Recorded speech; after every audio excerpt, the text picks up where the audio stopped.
Papa lui a dit qu'il rentrerait tard ce soir, et que la jeune fille de 11 ans nommée Alice devait rester, et se coucher seule. Cela ne plut pas vraiment à la fillette, mais c'était pour le travail de son père, donc elle accepta. Elle fit tout ce que son père lui avait dit, faire chauffer son plat au micro-ondes, se brossa les dents, puis partit se coucher. C'était la première fois qu'elle restait seule, donc il était normal que la fille avait du mal à fermer l'œil.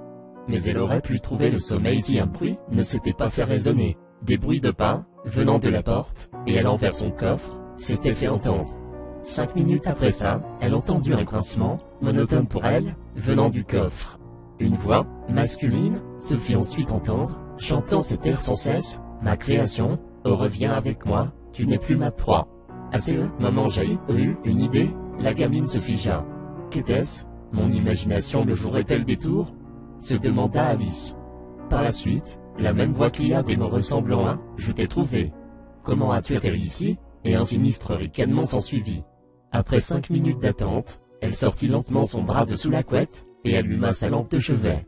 Puis, petit à petit elle sortit lentement sa tête. Une masse noire se tenait devant son lit, tournée vers le coffre à jouets. Elle avait tous les points communs d'une silhouette humaine normale, mais elle possédait des griffes démesurées. Les yeux d'Alice étaient à la limite de l'exorbitation. Elle ne pouvait rien dire, elle était terrifiée.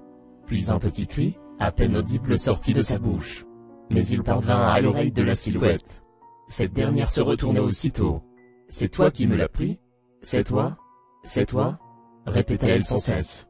Alice était au bord de l'évanouissement, l'ombre s'approcha lentement de la fille. Il agit ensuite, furtivement, et planta 2 de ses griffes dans le bras de la gamine. Elle était tellement tétanisée qu'elle ne sentit pas la douleur. Le sang coulait des plaies, mais un liquide noir venant de la créature rentrait dedans. « Alice, Alice, Alice !» Son nom fut d'abord répété par la même voix, puis la voix se transforma. Maintenant, cette voix était douce, et elle était commune pour Alice. Elle ouvrit les yeux, son père se tenait au-dessus d'elle, lui tenant la main. Elle était en sueur.